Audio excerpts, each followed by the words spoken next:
Pop-Up University is a series of talks by IU South Bend faculty of interest to the general public, and we're thrilled to partner here at Langlab, which is a shared space that's used for all kinds of purposes, and there is coffee and tea and cocktails and mocktails and food and things available at the bar. I wanted to welcome you here. I'm Elizabeth Bennion, Director of Community Engagement. I think I know most of you here this evening.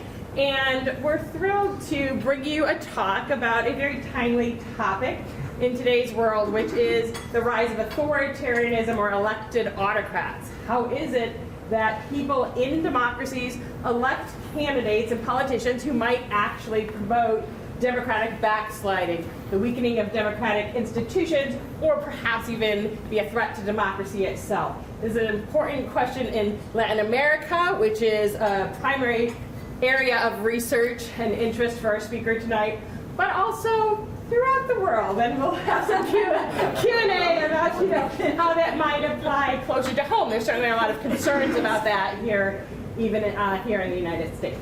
Really quickly, before I get started, I did want to do a brief preview, if you can just click. We are going to be featuring on March 21st in this space Dr. Elaine Roth, and you can see her topic here. Now you see them, women screenwriters and directors in early Hollywood. And Dr. Roth will argue that our understanding of the progression of women in Hollywood may, in fact, not be accurate. So I'll leave you with that teaser and encourage you to come back. In April, we will actually be in a different space. We'll be at the South Bend Museum of Art because Dr. Zach Schrank will be presenting on his exhibit. Some of you may be aware that he recently did a film, and he is going to, there's an exhibit that accompanies the film and really talks about the ways that humans are changing the landscape, and especially right here in Indiana. So there are aerial views and an original score, and you'll be able to view the exhibit at 5 o'clock or after the talk at 7 o'clock. And so that should be a great event in partnership with the South Bend Museum of Art. Now this evening, we welcome my colleague in the Department of Political Science, Dr. Carlos Lisoni. And Dr. Lisoni is a native of Argentina, where he studied political science at the University of Buenos Aires. He came to the United States in 2000 and has lived in South Bend since 2003. He has an MA from the University of Illinois at Chicago and a PhD, that's right, from the University of Notre Dame. He has been a member of our political science department at IU South Bend since 2012, and he teaches primarily comparative politics and international relations for us, as well as Latin American politics. He's published works on elections and political parties, and of course, when you're looking at Latin America and elections and political parties, this topic comes up quite a bit. He does enjoy going back to Argentina with his family, and so he has that personal perspective, too, of observing what it's like in this part of the Americas and other parts of the Americas related to this and other topics. And so we're thrilled to have Carlos here this evening to talk to us about the rise of elected autocrats. Thank you. All right, thank you. Thank you, Dr. Bennion, the U South Bend Office of Community Engagement, and Langlab, and all of you for being here tonight. When I was asked by Dr. Bennion to prepare this talk, I said I was interested in the topic of democratic backsliding, even though it's not a research topic of mine. But I'm interested because of the implications for my classes in Latin American politics, where with the students discuss authoritarian governments and the transitions to democratic regimes in the region. And for a class, I will be teaching this coming fall semester on truth and reconciliation, where we will discuss more in detail the compromises in those transitions, the truth commissions, the amnesty laws, the trials to the dictators, among other topics. The topic of democratic backsliding is a current topic. Events in the USA, my home country of Argentina, El Salvador, and other countries around the world face this challenge. How concerned should we be about democracy? How concerned about our rights? Should people be concerned about the loss of democratic rights? Or also be concerned about the stability of the democratic regime itself? So today I want to discuss the phenomenon of democratic backsliding in general, as well as to consider the obvious differences among countries. We can also discuss possible causes for democratic backsliding and think about ways to address it. I want to begin by talking about conceptualizations of democracy in the context of the phenomenon regarded as democratic backsliding or democratic erosion and regress in many countries around the world. That has been happening for the last 20 years. In this, the apparent authoritarian attitudes and actions of President Trump, such as delegitimizing the opposition, delegitimizing the electoral process, or not condemning violent or extremist groups, are but an example of what is happening in other countries. Around the globe, liberal democracies appear to be in retreat. Last year marked the 15th consecutive year of decline in global freedom, according to Freedom House. Countries like India have been reclassified as electoral democracy, as a regime that maintains the facade of a democracy, but with restrictions on civil rights and making it very difficult for opposition parties to challenge the incumbents. And in 2016, some groups have downgraded the United States as a flawed democracy. So how do we understand democracy? What does democracy mean to us and to other people? Why is democracy valuable? This is the main Argentine newspaper 2 days after the military overthrow of a democratic government in 1976, which eventually tortured and killed 30,000 people, including teenage girls and boys. Since what is called the third wave of democratization, beginning in Portugal and Spain in the 1970s, but particularly with the transitions to democracy in Latin America in the 1980s and Eastern Europe in the 1990s, many more countries are now considered democratic. And most people in the world now live in what we call democracy. Liberal democracies, a minority of countries, and in electoral democracies, where some civil and political liberties are not guaranteed. Democracy as a form of government holds a privileged position among most people around the world. Democracy is viewed as a proxy for a good life, for freedom and equality, for rights and protections. We tend to associate democracy with the rights of free speech, for example, or the right to vote. People may also associate democracy with the right to access and education and health. Democracy has come to mean increasing freedoms and equality, at least in terms of formally recognized rights, the right to vote, regardless of gender. The right to vote, regardless of gender, is by now a must to be considered a democracy, and it was not in the past. The right to form a family, the right to marry whomever you want, for example, is considered as a human right by many, and also by many as a right to people in democratic countries.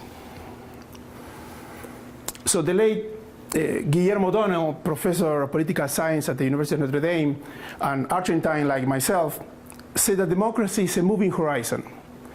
As societies evolve, new social demands appear, and the institutions of democracy must learn to channel those demands. Democracy could then be viewed as a continuous struggle for freedom and equality in a society. The evolution of the democratic rule of law should continually adjust in that direction, improving people's freedom and equality, not in the opposite direction. Or isn't it? Perhaps that is the ideal of democracy, and not the real democracies, the democracies we live in and with which we must work. Perhaps then there is a more reasonable conception of democracy. Here then democracy is limited to a procedural aspect in societies, ways of electing and removing leaders from office, and minimally having the conditions for that to happen. This second conception of democracy should entail free and fair elections and some basic political and civil freedoms, the right to vote, right of expression and organization, which could be done by the division of power or checks and balances, as it is in the presidential system, or with a strong independent courts. This would be the traditional liberal democracy with basic political and civil rights. One central discussion then, when debating about democratic backsliding, is what do we mean by democracy? The most common definition of democracy, those used in measures of democracy, used to compare countries, tend to have more procedural, liberal conception of what a democratic regime is. It sets a basic threshold. As I mentioned earlier, freedom of free and fair elections, basic political civil rights. These are the negative freedoms. The freedom from the oppression of the state, from the control of the state, the Leviathan. On the other hand, the positive freedoms are those that empower or give agency to citizens and usually require state support. For example, being able to have an education, having healthcare coverage, social safety nets that empower, give more choice to the most vulnerable among us. However, Freedom House is one NGO which came up with a measure of what is taken as a proxy for democracy, the more manageable measure of democracy, way of measuring democracy for comparative purposes. Some social scientists have identified a trend in the last 15 years or so of declining levels of democracy in several countries. This has been called democratic backsliding. So the number of countries that are free decreasing and the number of countries that are not free increasing. The phenomenon has occurred in very diverse countries in terms of level of development, from lower middle income countries in Latin America and Africa to European countries such as Russia, Hungary, Greece, even the United States. See the number of countries that improve and countries that decline in the measure of democracy. One other thing I must say is that if we talk about democratic backsliding, then we know that the starting point is a democratic regime.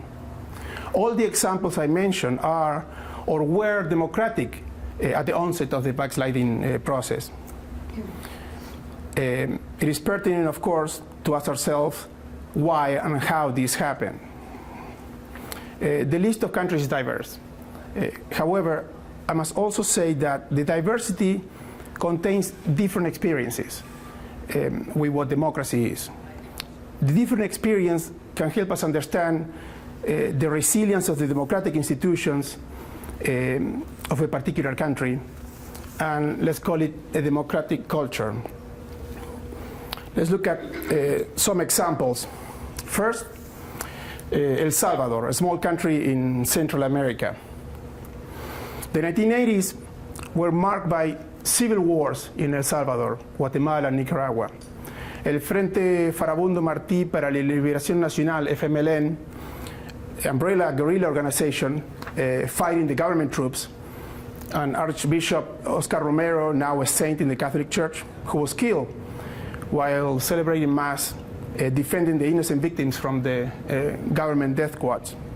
The day before his murder, March 23, 1980, he said, "Nobody has to follow an immoral law." The civil wars in these countries led to many to migrate to the United States. Teenagers from migrant families suffer social exclusion and many joined gangs. In the mid-1990s, the United States increased the deportation of ex-convicts and gang members back to Central America.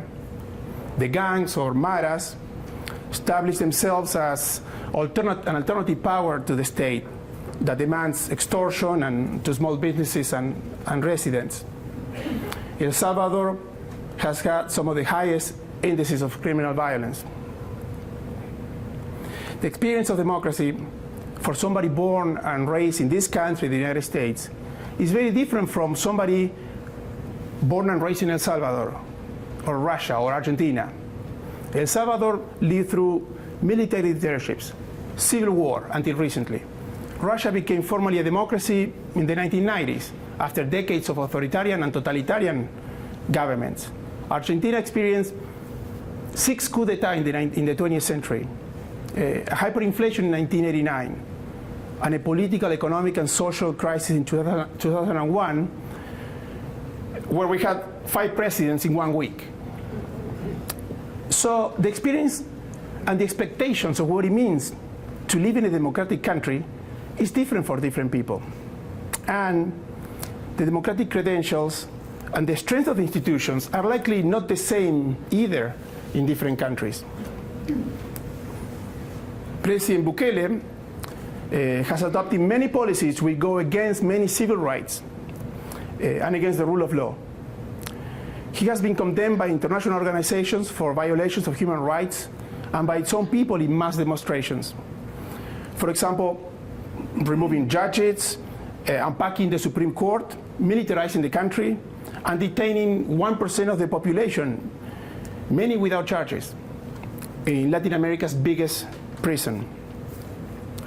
Crime descended to one of the lowest in the region. 2 weeks ago, he was re-elected with 82% of the vote, when the Constitution does not allow it. His party now controls 58 out of 60 seats in the legislature. The traditional parties basically are non-existent, and the US government congratulated Bukele on his victory. Is there a democratic backslide where civil liberties are restricted and arguably the opposition does not have a fair chance and competing for power? I would think so. Do people in El Salvador like what Bukele did with the maras? Do people on average want Bukele in power? 82% voted for him. Again, democratic backsliding is very different in different contexts. To simplify, I would say people in El Salvador value personal safety more than some other civil right and due process and the Constitution and the rule of law. Now let's look at Argentina. In Argentina, Javier Milei was elected in a second-round election to presidency this past December.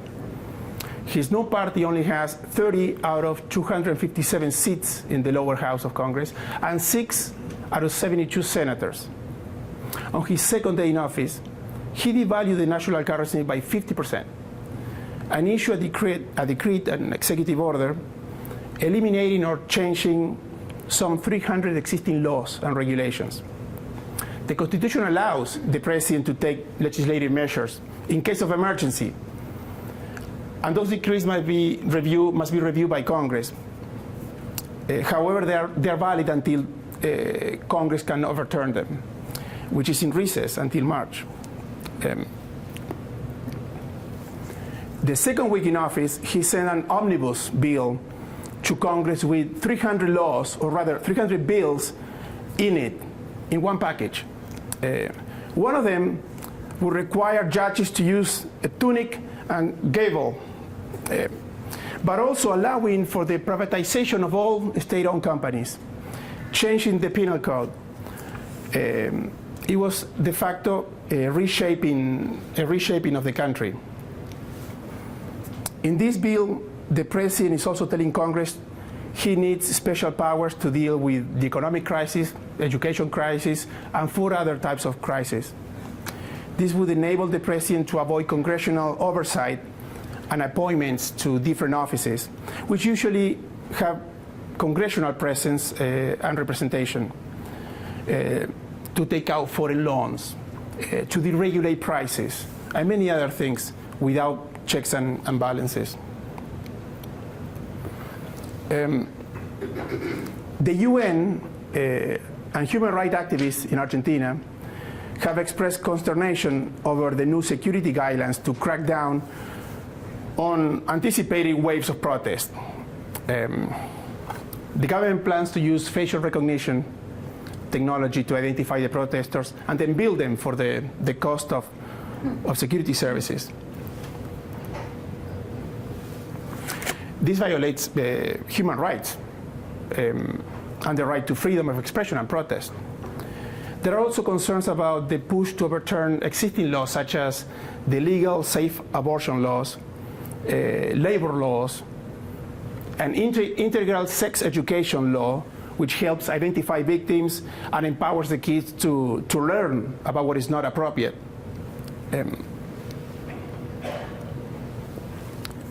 Due to the currency devaluation, the price of medicine increased by 80%, and consumption of medicine dropped by 46% in a month. This past month, utility prices increased very sharply, hundreds of percent in a couple of months, due to the removal of government subsidies. The economic and social plan is the same today as it was in 1976, neoliberalism. And this can only be done with the state repression to contain the social discontent. President Milei has hundreds of Twitter interactions every day, 300, 500 a day. In this case, to insult Congress and opposition members of Congress, which in the end rejected this omnibus bill. His language is very violent against anyone who opposes him: governors, deputies, senators, social activists, organizations, journalists. He's increasingly isolated, in my view. These are very current events and evaluations. This article gathers his opinion about the Pope.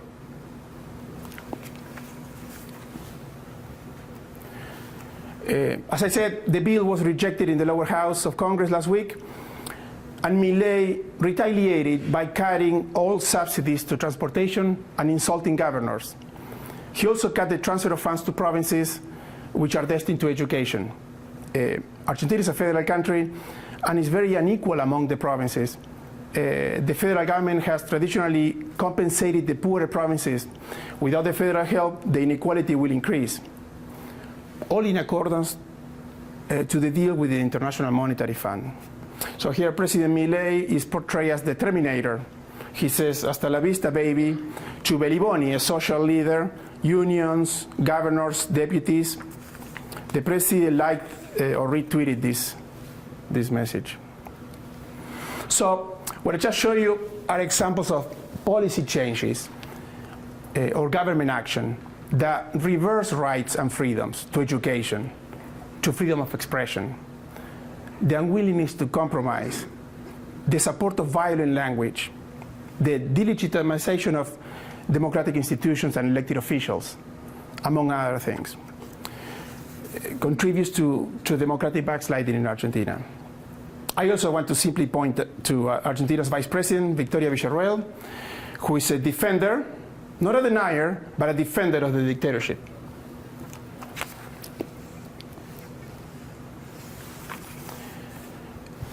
Other examples of autocratic leaders, as identified by some researchers, when finally an Aymara Indian named Evo Morales was elected president in his country, a society where the natives, who are a majority, have been discriminated against and oppressed since before Bolivia was even a country, oppressed with slave-like laws. President Morales embarked in a nationalistic agenda, nationalizing natural resources and improving the standards of living of the average Bolivian. He attempted to reform the constitution to seek re-election. There was a coup against Evo Morales, and he had to flee the country. When dictator Janine Áñez called elections and a new president was elected, Evo Morales was able to return to his country. And Rafael Correa governed Ecuador for 10 years. He did reform the constitution. Now the Belgian government gave him the status of political exile because he would be in prison in his home country. By the way, Correa is the one who granted asylum status to Julian Assange of WikiLeaks in the Ecuadorian embassy in London. The left and the right are uncompromising in these countries. I briefly mentioned backsliding from the left with their efforts to reform constitutions to stay in power, Morales and Correa. Here's Ortega of Nicaragua.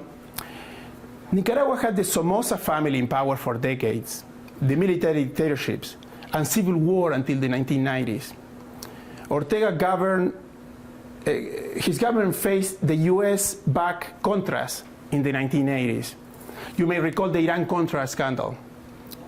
He lost several presidential elections since 1990, finally winning in 2006. He has been Nicaragua's president since 2007. And by many accounts, we can judge Daniel Ortega as a populist leader regressing democracy, where political and civil liberties are curtailed. Many other autocratic leaders, populist leaders, are from the right. Bukele in El Salvador, Bolsonaro in Brazil, Trump in the United States. Let me make two parentheses here. First parenthesis, in this sense, I want to say that the terms like autocratic and populist are very close in this context. As leaders which are anti-system, who seek the political and economic, who see the political economic system, the status quo, as corrupt or rigged, and that they can themselves deliver the promised goals. There is little need for the institutional straitjackets, the democratic institutional straitjackets that stands in the way and prevents the president from helping the citizens, doing what is good for the people. One characteristic of populist leaders is that they appeal to the masses directly. The personal appeal, the, in colloquial terms, charismatic appeal to the people are ways to circumvent the corrupt political parties, the biased media, etc. And if we're talking about democratic backsliding, also means that they appeal to majorities, or at least to a large plurality of people. They have been elected in democratic countries. These are democratically elected leaders, but once in power, weaken or try to weaken or subvert democracy. I think this phenomenon is democratic. However, it is not liberal and it's not Republican. It weakens civil liberties, and it weakens the checks and balances, the checks on the power of the executive and the rule of law. The second parenthesis, this may be somewhat controversial, and may be more appropriate comment for recently democratized countries, and not for a more established democracy like the United States. Perhaps what we are seeing, together with other factors, I will mention later, is a regression to the mean. Perhaps the end of the Cold War, and I'm thinking of Fukuyama's The End of History, and the victory of democracy and capitalism over communism and the Soviet bloc, that was a push to continue the third way of democratization, the adoption of republican institutions. Perhaps these newly democratized countries and the actors with power in each of them, they were overwhelmed by the new demands that democracy enables.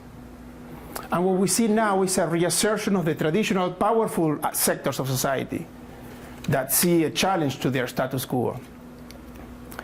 Until the end of the Cold War, we saw democratic reversion the old-fashioned way, with generals or colonels taking the presidential palace and killing or jailing or exiling democratic leaders. This happened in Argentina, Chile, Uruguay, Bolivia, Brazil, Guatemala, etc., and all over the world. And it was quick and oftentimes very bloody. However, there is no stomach for that now, no legitimacy for military adventures. Coups are now through judges and media, as was the case of President Dilma Rousseff in Brazil, and the jailing of Lula da Silva. One of the judges made up charges against Lula and was even given a prize by the University of Notre Dame, Judge Moro. What happened to Correa in Ecuador, Fernando Lugo in Paraguay, Cristina Kirchner in Argentina, and recently Pedro Castillo in Peru, was removed from office by Congress without due process. All left-leaning leaders in the region. Very recently, prosecutors in Guatemala tried to prevent President-elect Bernardo Arévalo from taking office. And the move was so outrageous that the international community and even the local traditional elites had to accept the new president. So they were all victims of lawfare, which involves the media, judges, prosecutors, as well as political opponents. Lawfare as the use of the legal system, the use of legal action to damage opponents. The lawfare, which affects some countries, I think, is a chapter within the broader backsliding phenomenon. The literature and the media identify and is alarmed by the Trump government as an example of democratic erosion. Here I found a few events which contribute to this idea of Trump as an autocratic leader. But of course, I'm not an expert on US politics, and you may have more examples or a different interpretation of these examples.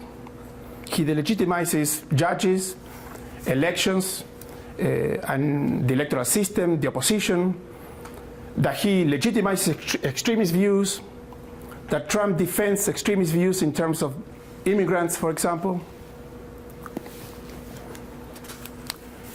There's a responsibility in leaders when words can be turned into action, when the words of a leader seem to legitimate the violent action of others.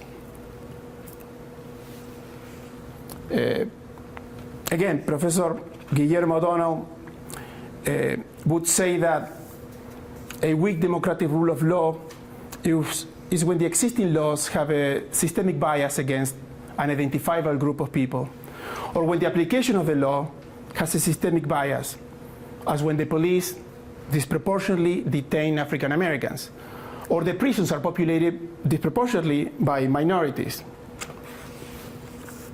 or when the state allows or overlooks discrimination. Laws that stray or deviate from the goal of freedom and equality will be a dent on the democratic quality. Do we see the overturn of Roe versus Wade as democratic backsliding when the rights of half of the citizens is taken away in many states? What about when sociology is replaced from core courses in Florida colleges, or DEI money is removed from several states? Democratic decay or backsliding is perhaps not just the work of one person, the president, but also judges, governors, legislators, school boards, society. Can we think of examples?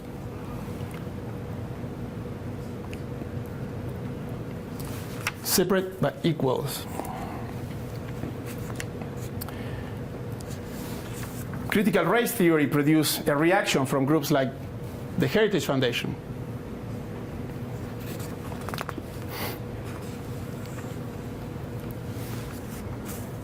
What is the fertile ground for autocratic populist leaders to access office and erode democratic institutions? Does the rise of these leaders reflect a weakness in the existing institutions? Perhaps the institutions are not nimble enough to channel social concerns. For example, are political parties too far removed from the common people? How do institutions, politicians, respond to economic crisis, to poverty, or to new demands of accountability when social media can expose what politicians do and say? This idea may seem to contradict Putnam's conclusions about less civic engagement and the American people. This is what a few decades ago Robert Putnam in his book Bowling Along, he saw a decline in civic engagement, that people are more individualistic. I think we could also think about an effect on the identity of people in a society. Identity as a working class person, as what being an American means. Perhaps there's an erosion of formerly iron-claw identities which put people behind certain political parties, for example, and are now more free-range and susceptible to more demagogic rhetorics or discourses. Perhaps the technological changes contributed to a change in people's sense of who they are. What forges our identities are not necessarily tied to a place, to a local community. There is evidence cited by these authors, Hagar and Kaufman, that there has been an increase in the polarization of people and elites in these countries. Now, trying to figure out why these democracies elect autocratic leaders, we can think about different elements. One is social and political polarization. This means that the people are more divided, that the elites are more divided. This does not mean that there's a move to the extremes, extreme positions necessarily, but to the unwillingness to compromise, the rejection of the other, even the denial of the legitimacy of the other, hate speech, the extent of anti-system groups in society could be indicators of polarization. There is a picture of a police officer in Argentina the day of the demonstrations, the recent demonstrations. Overlapping identities, instead of crisscrossing identities, can intensify polarization in society. The us versus them. Minority being labeled as illegal immigrant, criminal, being Muslim, poor, gay, versus a tax-paying, working American, Christian, a patriot. This can fuel an uncompromising rhetoric. I think it is an interesting area of study, that of identities. Overlapping identities, a balkanization of identities without organization in a post-truth world where emotions are more important than facts and arguments. That can be a fertile ground for the rise of autocratic populist leaders. Autocratic leaders from the right have appealed to nationalistic feelings, need to strengthen traditional values, anti-terrorism, religion, like Bolsonaro in Brazil, targeting gays and women, the idea of order. I would add preserving social and economic the status quo, or restoring the old ways, conservative ways. Leaders from the left that have been identified as autocratic tend to appeal to indigenous people, feminists, environmental movements, and redistributive appeals. I would say the left is then for change, altering the status quo. Autocrats can also exploit political polarization because of public dissatisfaction with how the government is working. Democratic backsliding is an incremental process which begins way before autocratic leaders are elected. And once elected, continue often in very gradual, even imperceptible ways by weakening checks and balances, the separation of power, and other institutional oversight. Many times, this has included constitutional assemblies to change the Constitution or change the composition of the Supreme Court. Or the Senate denying President Obama the chance to nominate a candidate to the Supreme Court when Judge Scalia died, because the election would be held that year later.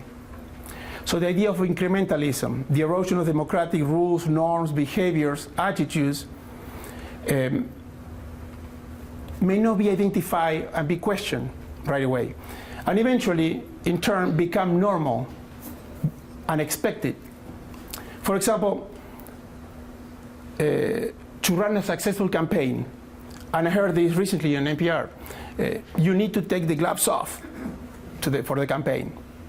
So examples of attitudes which signal autocratic tendencies may include talking against a ruling from the Circuit Court on immigration policy, disrespecting the media, TV channels, and specific journalists, openly denigrating racial, ethnic, and other minorities, trying to associate immigrants with rapists or Muslims with terrorists. What to do in a post-truth world? What is the role of social media in informing and disinforming the citizen, where emotions are more important than facts and argumentation? If we are to keep out would-be authoritarians from power, how can we identify them? What can democracy do? Some politicians may have a record, but politicians usually reveal their tendencies once in office. Steve Levitsky and Daniel Ziblatt developed a litmus test for identifying anti-democratic politicians. It includes indicators such as rejection of the rules of the game, denial of the legitimacy of the political opponents, toleration or encouragement of violence, readiness to curtail civil liberties of opponents. Political parties and party leaders are democracy's gatekeepers. Politicians must distance themselves from extremist forces and denounce rather than normalize or provide public respectability to authoritarian figures. Political parties in the United States have served this function of gatekeeping very well. However, perhaps at the expense of more inclusion and more participation when parties control the candidacy. Later, with open primaries of the presidential candidates, the political parties lost some of the gatekeeping control. Federalism, or the division of power among regions within a country, can be a guardrail of democracy. However, let's keep in mind that regional autonomies can both protect locally authoritarian and autocratic governors, but also protect more liberal provinces or states from autocratic national governments. One person does not and cannot do it, Trump, Milei, or others. They got there because of a vacuum left by others, older or outdated institutions, political parties perhaps. There's a vacuum, but also there's the feeling of the space that these leaders often offer people's hopes and fears. Democratic backsliding may reflect a weakening of some institutions, or that the already weakened institutions allow these leaders to break them.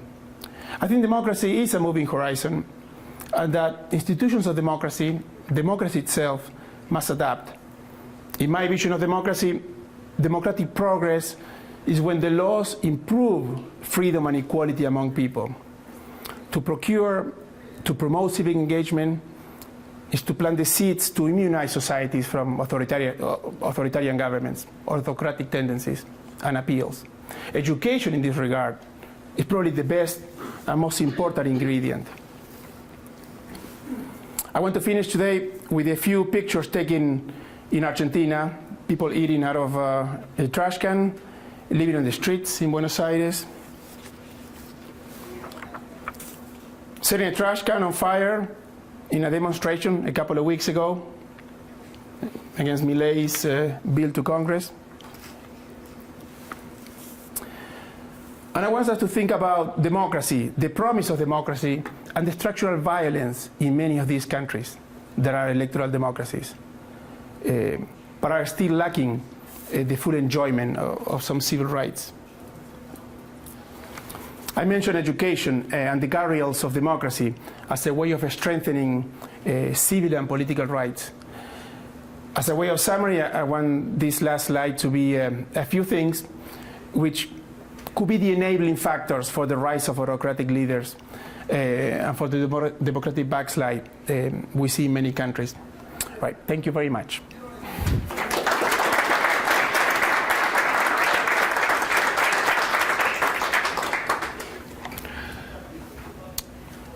You may have questions or comments. You may disagree with some of the things I said.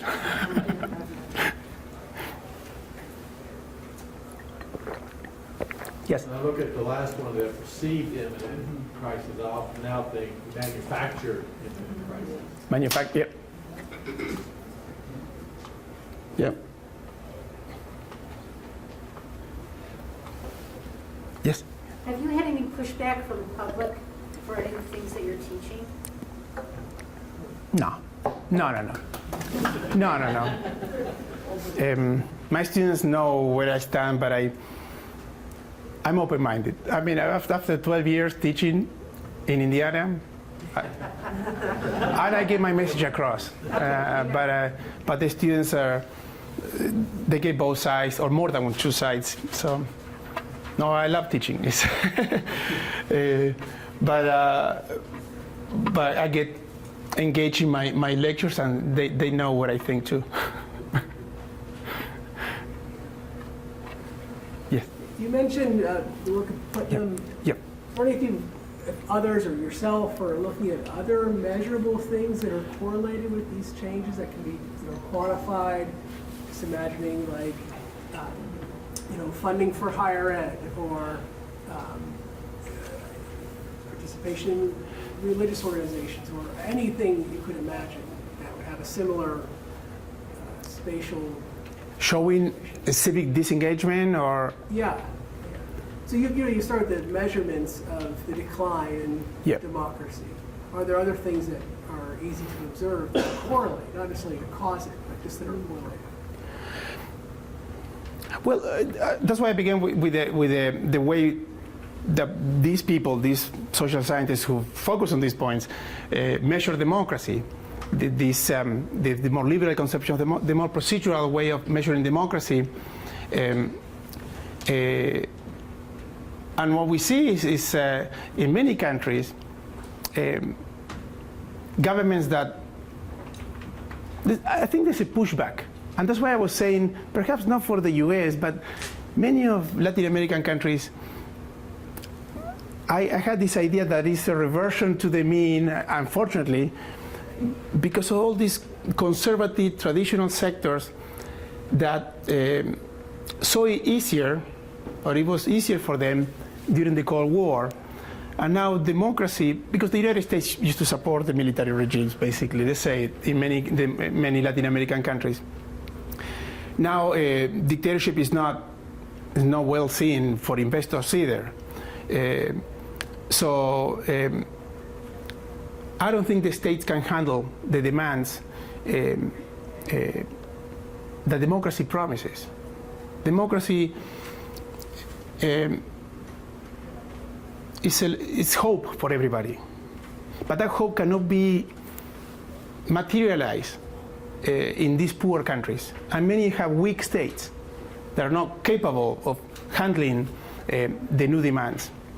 So I think that leads to these people being disenchanted with the governments, because the governments cannot deliver what people deserve, or people think they deserve. I mean, they deserve, but they know they deserve it. So there's, I think, the disenchantment of people with the democratic system is not the democracy itself, but it's how they live. They cannot improve their living conditions. So you have a savior who's saying, I'm going to lead you, I'm going to kick out all these corrupt politicians, a blank slate, and begin again. And that was the case of Milei. The traditional parties, the traditional politicians could not convince people anymore. The rise of Bukele in El Salvador, the same. The traditional parties lost support. So I think those variables, I haven't done it, but might correlate with these measures of decline in civil liberties and political freedoms in countries. We could see that dissatisfaction with democracy, but we could look it up. Yes. At least in the U.S., how much of this, when people support an autocrat, how much of it might be attributed to that they're just tired of how messy democracy is, how much time it takes, how much emotional energy it takes, and they just want somebody who tells them what to do. Or am I giving them too much credit for even knowing how government works?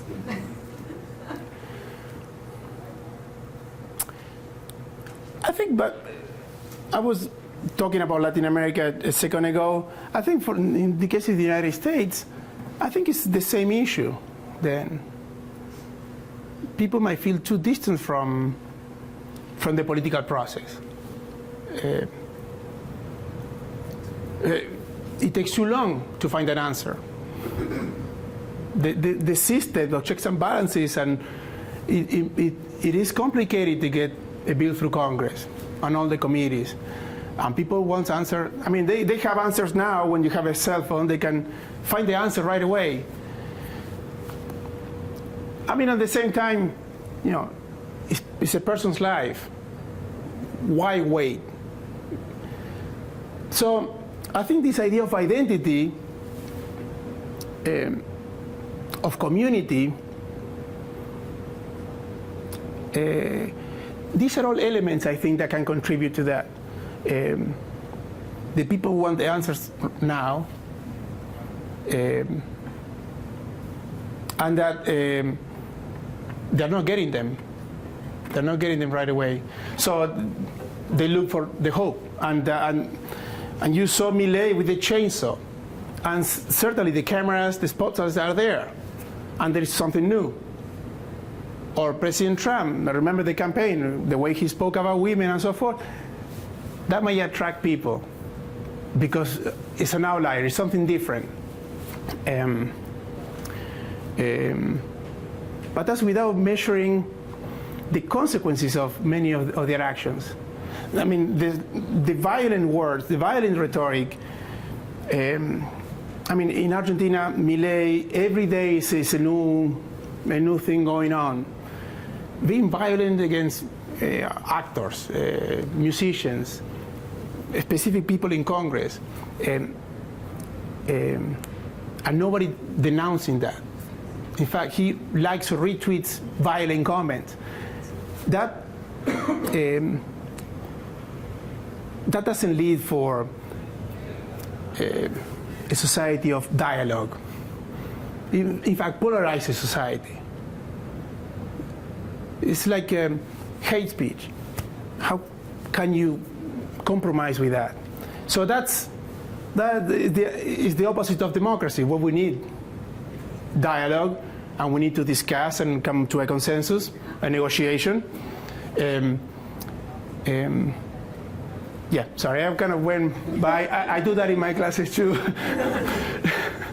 Sorry, Judy. Yes. Carlos, thanks for that uplifting talk. Thanks for the uplifting talk. And you mentioned hope a couple of times there, so I kind of just can only think of help us, Obi-Wan. You're our only hope. Right? I can hear you, sorry. Oh, sorry. So, help us, Obi-Wan, you're our only hope, right?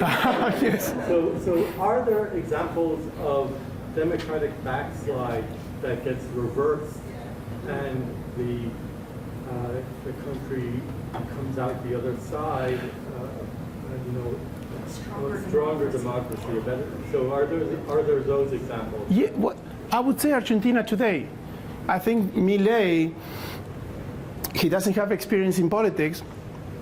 He was in a TV show 3 years ago, and he was elected deputy 2 years ago and president now in December. He's getting the governors against him, cutting subsidies to the provinces. He's getting Congress against him, insulting Congress people. So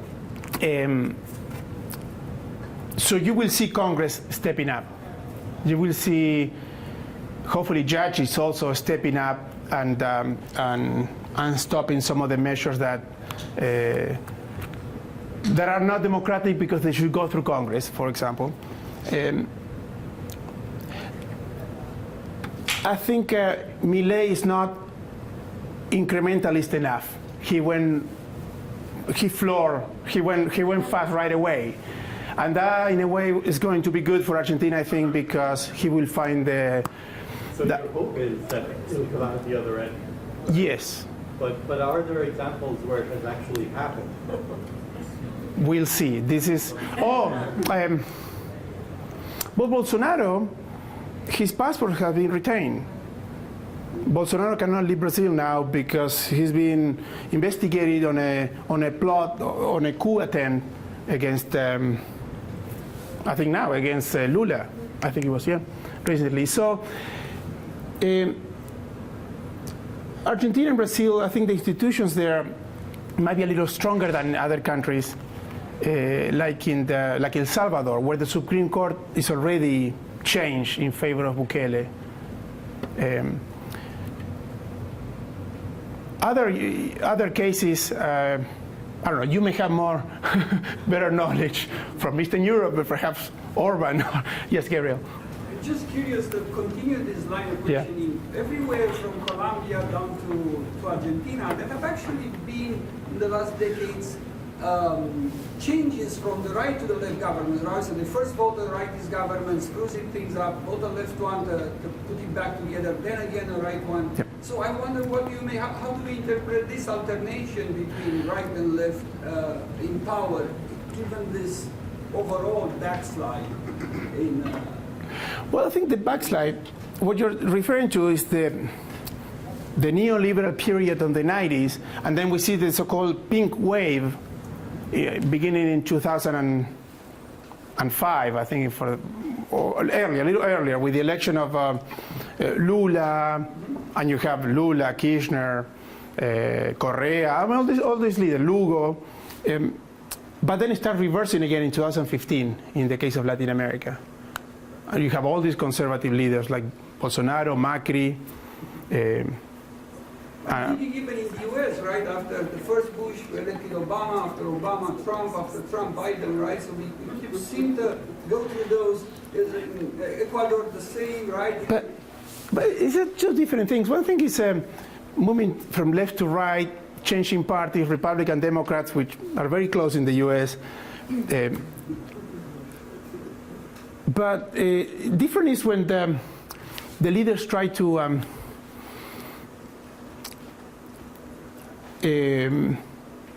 become more violent, at least begin with the rhetoric. I think that reflects some weakness. Weakness in terms of institutional support. They don't have support in Congress. They may not have support among the governors. So in the case of Latin American countries, I think these autocratic leaders get elected because of the public discontent and become autocratic because the institutions cannot, because they have a weak party or because the institutions are not a support for them. They become a straitjacket. They actually do the work they should be doing, the institutions. So it's not just an issue of alternating left and right, I think. It's, no.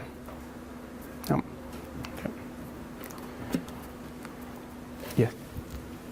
You have looked backwards, you put all this together, you've looked around the world and put all this together. If we're in this room 5 years from tonight, where do you see us? What is our destiny? Seriously. Where do you think we're going based on where the rest of the world has been?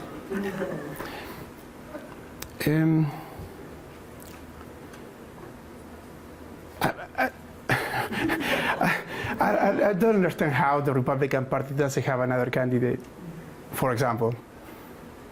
And that's you're expert more than I am in regarding about American politics. But that's a weakness of the party, of the Republican Party, to find another candidate. That shows a detachment from people. Why are these free-range voters don't see the party as the vehicle to change the country if you happen to be a Republican? No, they don't need the vehicle of the party. They just pick the individual that promises and tweets. So that's why I was saying the institutions, perhaps, in this case, political parties, they should be adapting to what's going on in society. So Trump is there because of a vacuum of, like a vacuum left by the institutions. Again, perhaps a change in the identity. People don't identify as they used to, as a working class person. Again,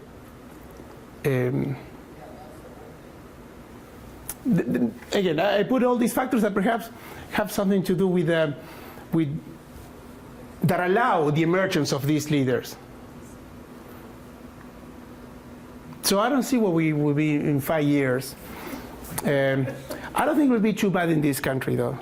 It's complex enough that one person will not do any a major damage. The damage will be if other actors or judges they go along to weaken rights. That'll be more complicated. Yes, Haley. Yeah, Yes. so I have a comment and a question, Yeah. both of which have to do with looking at this sort of in an international context, which you have done to some degree.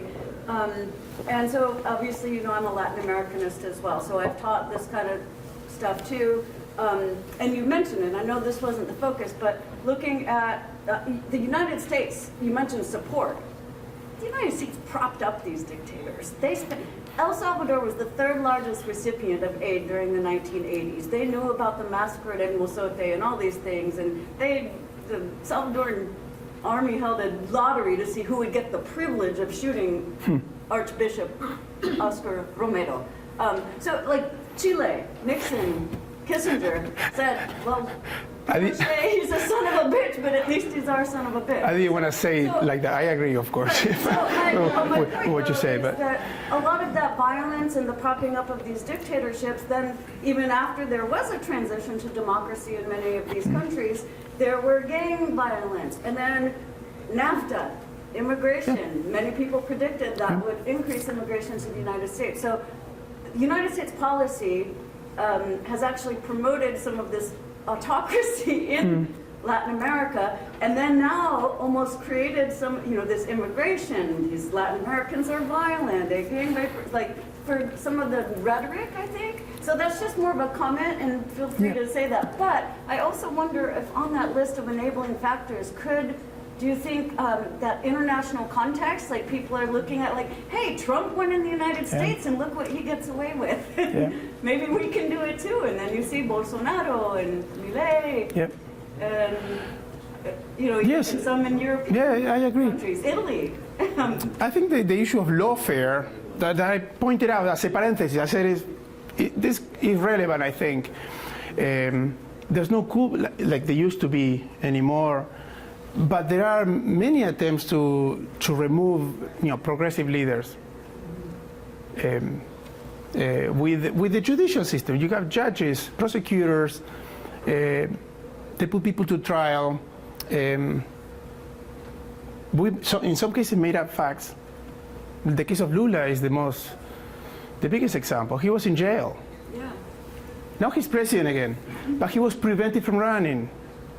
And Judge Moro was given a prize here at the University of Notre Dame. And it happened in many countries. Evo Morales, he did try to go to a referendum and he lost. But during the campaign, he was accused of having an extramarital affair and a kid with another woman. But that lady, I should have put that screen, that lady eventually said that she was given money. So manipulating public opinion as well, that can change an election. So there are other more subtle ways of changing governments, not like in the 80s or 70s. And I think Trump, he was what, 2015, Trump? 16. Maybe it was an example to some leaders like that in Latin America. Yep. Yep. Carlos, I think the point that you made about communities and how we define them and also identity is so critical, because as we think about, if we don't identify with our local community, or we don't identify even as Americans, right, but instead as liberals or conservatives, or as Trump referred to liberals living like vermin, right, within our society. And so when you use that kind of dehumanizing language, and people are on social media where we know that this tiny percentage of users get most of the, Right. drive most of that inflammatory content that gets the most likes, the most shares, the most watches, right? Whereas more moderate views, or views that are liked by folks on both sides of the political aisle, they're not shared in that same way. Yeah. It drives that sense, it seems, that we're enemies, right? And therefore, you know, what my politics is driven by negative partisanship, by owning the other side, even if it hurts me. Right. And I don't know what, if you have any thoughts about, you know, preparing that damage or the social fabric, because people aren't joining those live organizations, civic organizations. They're more likely to be joining some group online. Right. Yeah. Yeah. Of course, I haven't. I mean, it's not my area of research. As I said, it's an interesting area of research. This of the identities, but I think it's an important factor. I think we should consider that people not tied. Even they live in a physical place, but they're not tied to the place. That would relate them to the local elected officials and their community. I think that is a factor that can help explain why they would support and ignore facts. And yes, the new technologies and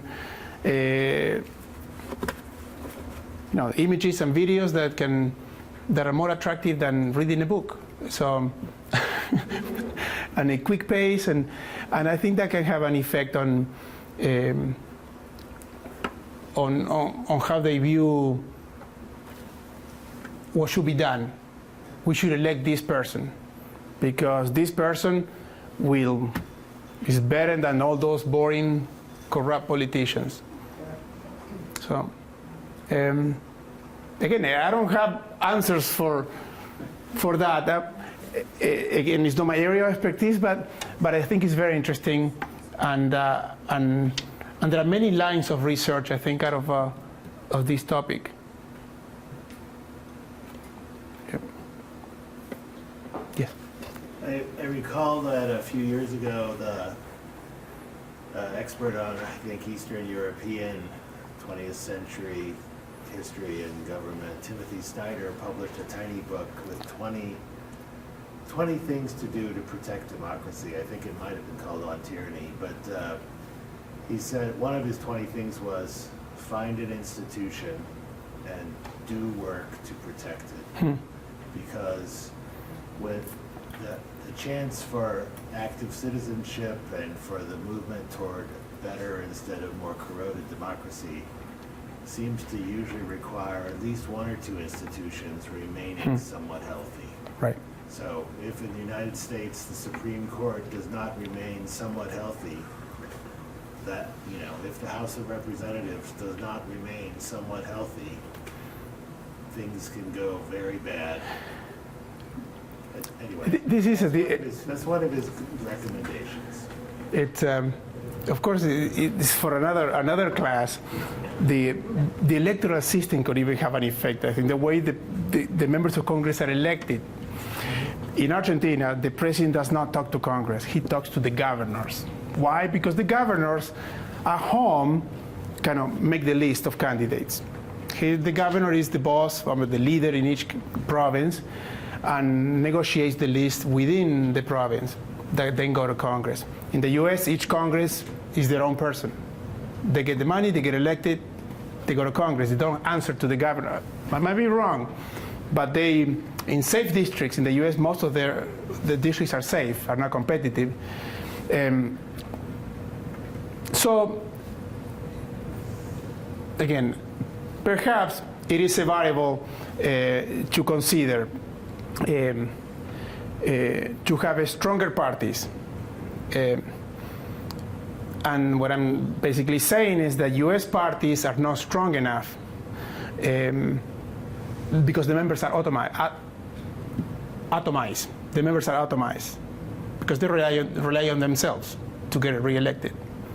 In other cases like Argentina, they not. They rely on being part of the team, of the provincial team, to be on the list. So they do work as a group more often. So they're more difficult to buy off, basically, because they have to negotiate with government. And so other institutions can also have an effect, I think, on making the Congress more independent from the president. But again, just saying, I'm not sure about this. Yes. Yeah. So I wonder if there's a phenomenon I'm interested in relating to this, then you might see what you think about it. It's a kind of matter of perception of what is autocratic and what isn't. If occasionally, I don't know if it's center or left guy, I have the Wall Street Journal, read the editorial page occasionally, or go on Real Clear Politics and follow the link. One thing I see this rhetoric from a lot of people on the right is that the true autocrats are the progressive left. And they are out to destroy freedom and remove our choices, and that's why they're such a horrible threat to the country. And Trump is actually helping us retain our freedoms.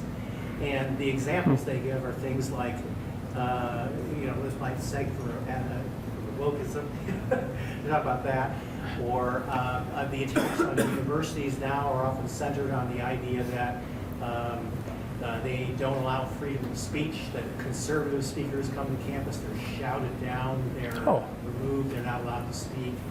Harvard University, they were absolutely gleeful about what happened to them in Congress because there's some organization that ranked them right at the bottom in terms of freedom of speech and thought that there was an oppressive system that forced people to think a certain way, and you have to view gender this way, you have to view race this way, and it's all kind of uniform, and so on. So this is a rhetoric that it's repeated, and so the whole upshot is that the real autocrats are the progressive leftists, and the ones that are trying to save America are Trump. Yeah. So what do you know about this phenomenon? Have you seen it? And what do you think of it? Is it just like manufactured, do you think, or is it do they really think this, or is it? Well, conservatives think that universities are places of leftists or progressive. Yes. Well, that happens. Well, they also everywhere. cite things like if you look at university, It happens everywhere. They do surveys, and they're almost all liberal, and they don't hire conservatives in political science departments. Right. That's what they say. Yeah, it's all plot. We're indoctrinating. So in other words, if they were going to do a talk, they would say, well, you see Trump, you see autocrat like I do. But so I listen to Stephen Colbert, and I say, yeah, that's right. But they look at the people on the left and say, well, they're the ones that are kind of destroying the country. So so is that fake rhetoric? Is it really? Because it's affecting universities, right? And how they're thinking about our place. I mean, the term autocrat has to do with, first, you need power to be an autocrat. You cannot be an autocrat without power. And the idea is that you don't accept the checks and balances. You can do it, and you don't need to. You don't want to negotiate or accept a challenge by Congress or the courts.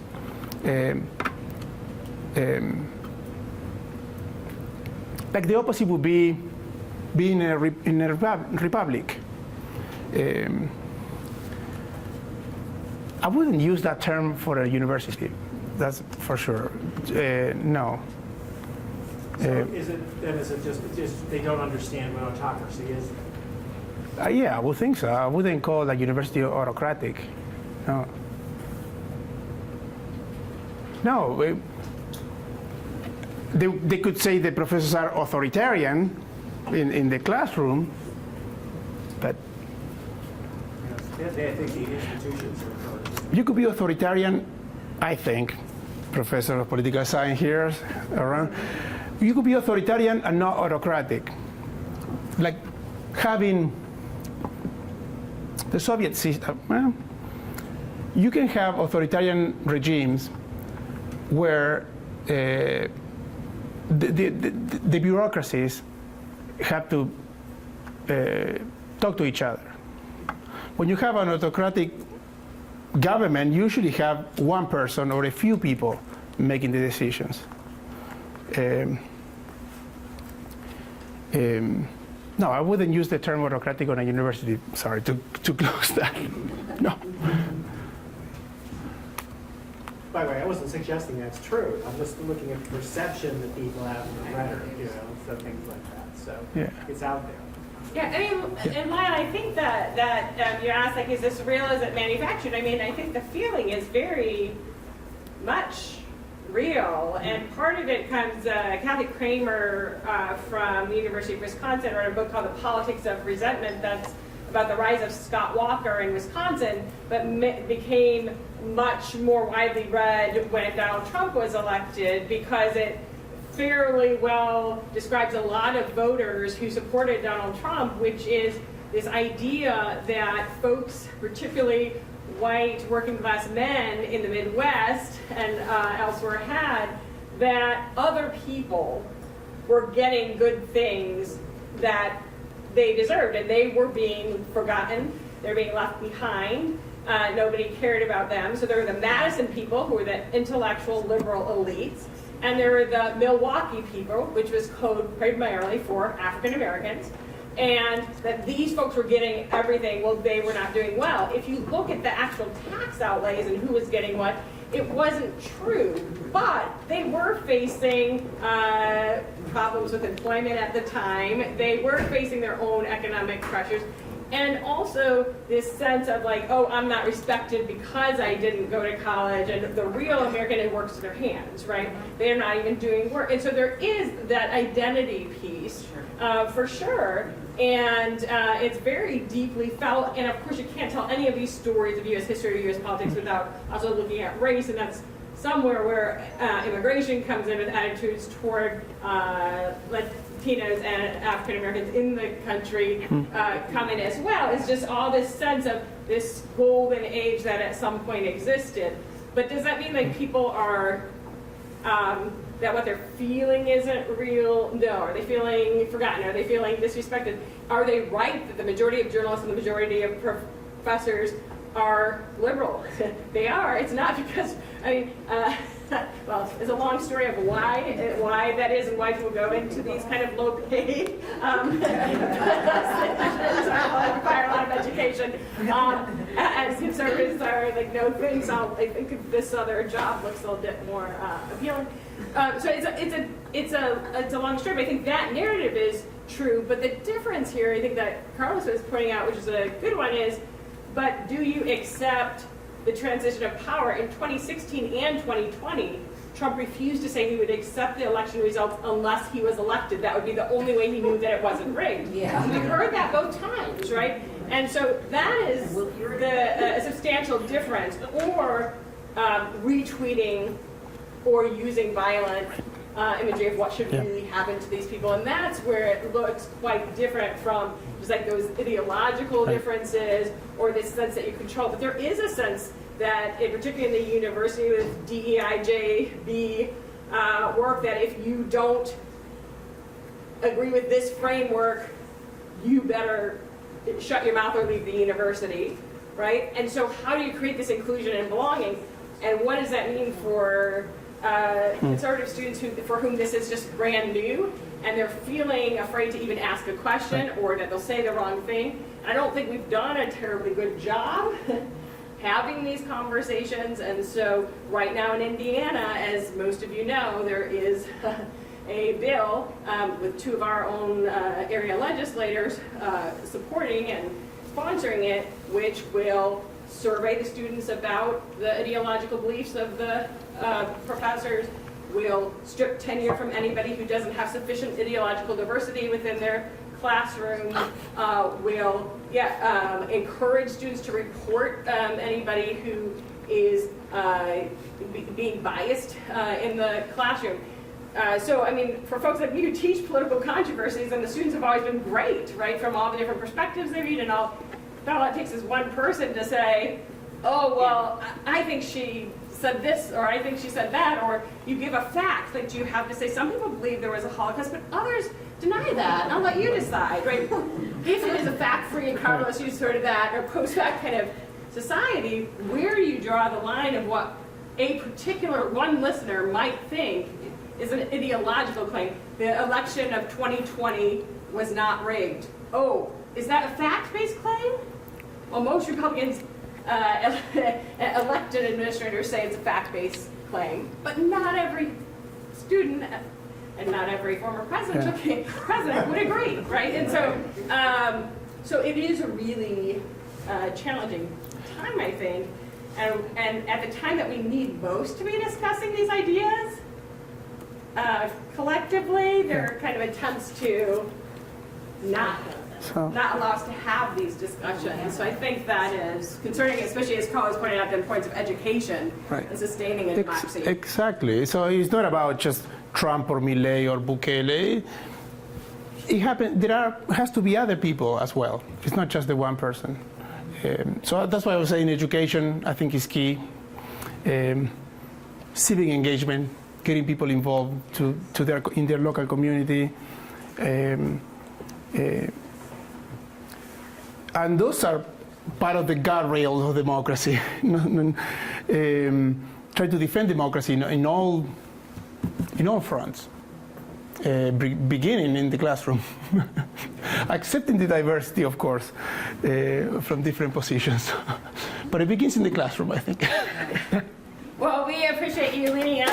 Thank you.